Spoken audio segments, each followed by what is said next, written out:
दोस्तों, ईश्वर कण-कण में विराजमान है, लेकिन कण-कण में उन्हें देख कौन पाता है?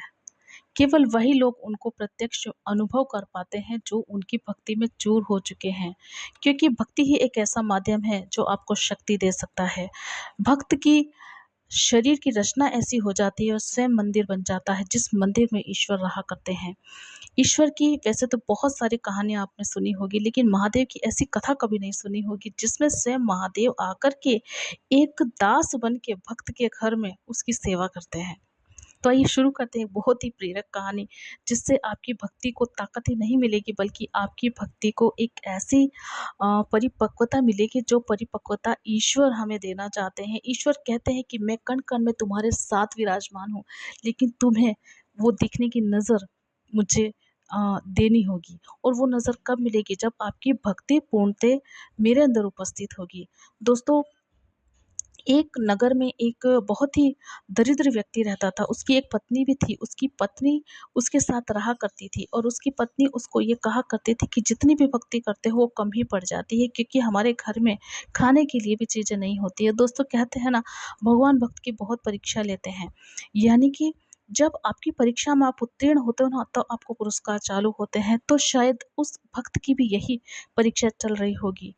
वैसे तो उसका नाम राम था, लेकिन वो राम लोगों की नज़रों में भगत बन चुका था, क्योंकि वो भक्ति में इतना चूर रहता था कि शिव का भजन हमेशा गाया करता था। उसे कुछ खबर ही नहीं रहती थी, उसने खाना खाया है कि नहीं खाया है, उसकी पत्नी ने खाना खाया है कि नहीं खाया है। वो कण-कण में और मंदिर में हर जगह ही शिव को महसूस किया करता था और महादेव, महादेव करते-करते उनसे ही बातें किया करता था। एक रोज़ ये हुआ कि उसकी पत्नी आई और अपने पति को चोला देकर के, थैला देकर के भेज दिया कि जाइए, महादेव की भक्ति करने से आपको खाना नहीं मिलेगा। खाना तो मैं बनाऊँगी और आप जब लेकर आएँगे तभी, परचूनी का सामान, तभी मैं खाना बना पाऊँगी। तो आप लेकर आइए परचूनी। तो वो कहता है भाग्यवान, मेरे पास पैसे तो है ही नहीं।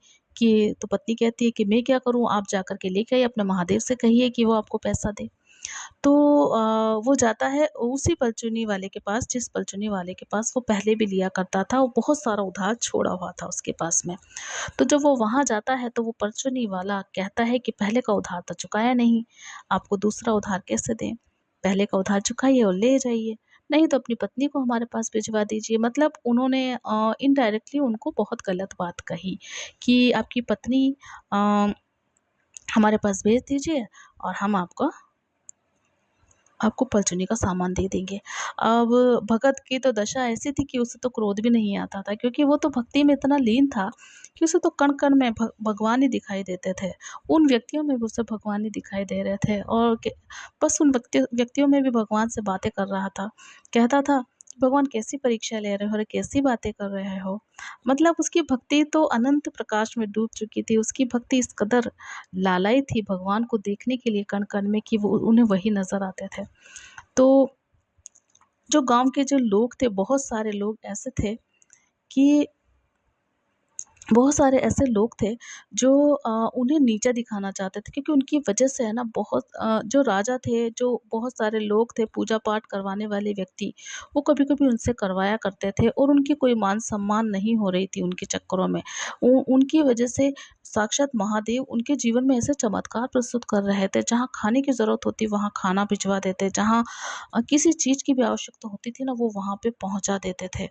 तो उन्होंने देखा कि ये सब माया माया, ये जादू ये भगत कर रहा है, तो ये बहुत ही दुष्ट प्राणी है, क्योंकि कहते हैं ना, दुष्टों को सभी दुष्ट ही नज़र आते हैं।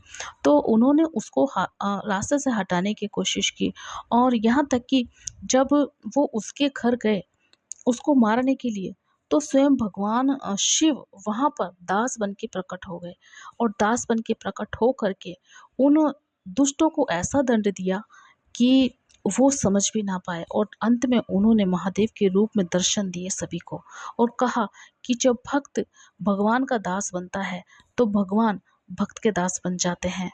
तो दोस्तों, शक्ति और भक्ति की पराकाष्ठा ये है कि आप भक्ति करें तो बिल्कुल निस्वार्थ होकर करें और भगवान को अपने अंदर ही नहीं, सृष्टि के कण-कण में महसूस करने लग जाएँगे, अगर आप उनको सच्चे मन से चाहते हैं।